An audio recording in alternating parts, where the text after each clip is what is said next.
जब पूरा शहर सो जाता है तो अस्पतालों के उन सुनसान गलियारों में क्या होता है, जहां रोशनी तो होती है पर जीवन नहीं। आज मैं आपको उस अस्पताल की कहानी सुनाऊंगा जहां रात की शिफ्ट में काम करने वाली एक नर्स ने वो देखा जो उसे कभी नहीं देखना चाहिए था। रुकिए, क्योंकि जो अंत में मैं आपको बताने वाला हूं उसे सुनकर शायद आज रात आप सो ना पाएं।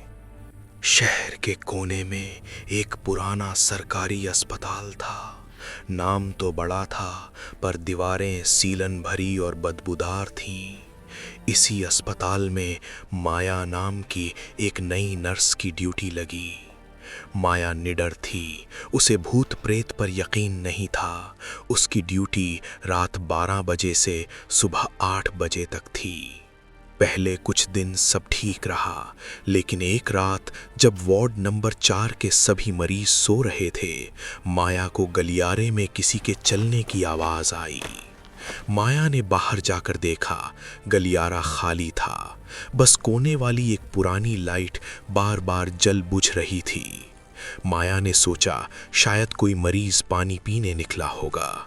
वो वापस अपनी कुर्सी पर आकर बैठ गई, पर जैसे ही उसने अपनी डायरी खोली, उसे लगा जैसे उसके कान के पास कोई बहुत धीरे से सांस ले रहा है, एकदम ठंडी और भारी सांस। अस्पताल की तीसरी मंजिल पर एक वार्ड था, वार्ड नंबर 13।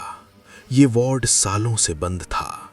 लोग कहते थे कि वहां कुछ साल पहले एक ऐसी दुर्घटना हुई थी जिसे सब भूलना चाहते थे। एक रात माया को लिफ्ट के पास एक बूढ़ी औरत मिली। उसने सफेद रंग की पुरानी नर्स की वर्दी पहनी थी। माया को लगा शायद कोई पुरानी कर्मचारी होगी। माया ने पूछा, अम्मा, आप यहाँ क्या कर रही हैं? इस वक्त तो सबको अपने कमरे में होना चाहिए। उस औरत ने बिना माया की तरफ देखे धीरे से अपनी उंगली ऊपर की ओर उठाई और बोली, उसे दवा देनी है, वो इंतजार कर रहा है। माया ने पूछा, किसे? बुढ़िया बोली, वार्ड नंबर 13 वाले को। माया का खून जम गया। वार्ड नंबर 13 तो खाली है। जब तक माया कुछ और पूछती, वो बूढ़ी औरत मुड़ी और सीढ़ियों की तरफ चली गई। पर अजीब बात यह थी कि उसके पैरों की कोई आवाज नहीं आ रही थी। अगली रात माया ने ठान लिया कि वो इस रहस्य का पता लगाएगी। वो चुपके से तीसरी मंजिल पर गई। वहां बहुत अंधेरा था। उसने अपनी टॉर्च जलाई। जैसे ही वो वार्ड नंबर 13 के पास पहुंची, उसे अंदर से किसी के रोने की आवाज सुनाई दी। उसने धीरे से दरवाजा धक्का देके खोला। अंदर बहुत धूल थी और पुराने लोहे के पलंग पड़े थे। कमरे के बीचों बीच वही बूढ़ी नर्स बैठी थी। वो किसी खाली पलंग की तरफ देखकर बातें कर रही थी और हवा में चम्मच से दवा पिलाने का नाटक कर रही थी। माया में हिम्मत जुटाकर कहा, अम्मा, यहाँ कोई नहीं है, आप घर जाइए। तभी वो बूढ़ी नर्स रुकी। उसने धीरे धीरे अपनी गर्दन माया की तरफ घुमाई। उसकी आंखें एकदम सफेद थीं, उनमें कोई पुतली नहीं थी। उसने फटी हुई आवाज में कहा, दिखाई नहीं देता, ये बच्चा तड़प रहा है।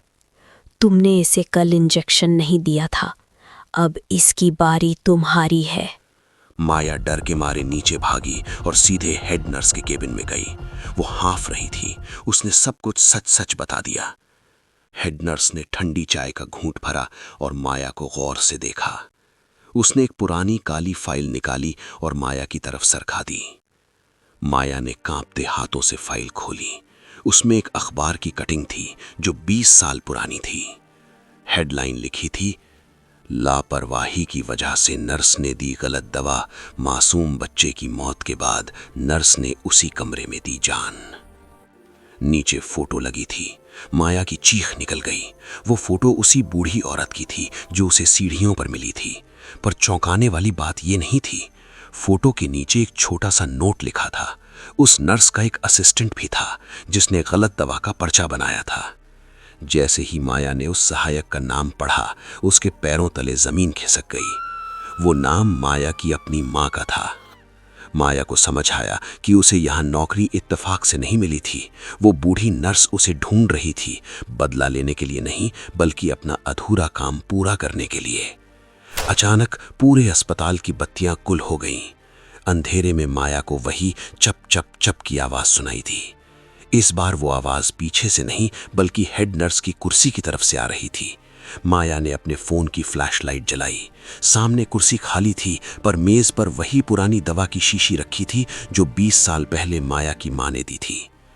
तभी माया के कान में वही ठंडी आवाज आई, तुम्हारी माँ ने जो अधूरा छोड़ा उसे आज तुम पूरा करोगे। माया ने पीछे मुड़कर देखा, पर वहां कोई नहीं था।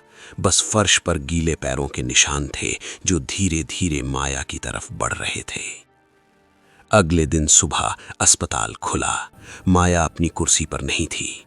जब पुलिस ने वार्ड नंबर 13 का दरवाजा तोड़ा तो वहां माया बैठी मिली। वो बिल्कुल वैसी ही सफेद आंखें लिए हवा में चम्मच चला रही थी और कह रही थी, बस एक चम्मच और, फिर दर्द खत्म हो जाएगा। क्या माया सच में पागल हो गई थी या उस रात की नर्स ने अपना शिकार बदल लिया था?